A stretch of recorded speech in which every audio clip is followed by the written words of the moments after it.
విజయవాడలో జరిగిన హైందవ శంఖారావానికి జగ్గంపేట నుంచి అధిక సంఖ్యలో హిందూ సైనికులు బయలుదేరి వెళ్లారు. జగ్గంపేట నుంచి ఏర్పాటు చేసిన ప్రత్యేక బస్సులలో హిందూ సైనికులు కాకినాడ జిల్లా భారతీయ ధర్మ పరిషత్ జిల్లా అధ్యక్షులు పాలచర్ల నాగేంద్ర చౌదరి ఆధ్వర్యంలో శంఖారావానికి తరలి వెళ్లారు. ఈ సందర్భంగా శంఖారావంకు వెళ్లిన హిందూ సైనికుల కోసం జగ్గంపేట ఎమ్మెల్యే జ్యోతుల నెహ్రూ అల్పాహారం, భోజనం, ఇతర ఏర్పాట్లు చేశారు. విజయవాడలో వీరికి ఆహారాన్ని అందించేందుకు తన బృందాన్ని పంపించారు. నెహ్రూ సూచనల మేరకు శంఖారావం సభ అనంతరం జగ్గంపేట వాసులు సురక్షితంగా వచ్చేందుకు ప్రత్యేక చర్యలు నాగేంద్ర చౌదరి తీసుకున్నారు.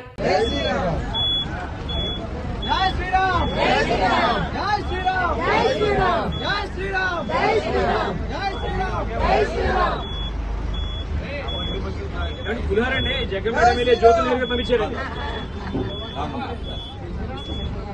జగ్గంపేట ఎమ్మెల్యే జ్యోతుల నెహ్రూ వచ్చారు. జై శ్రీరామ్.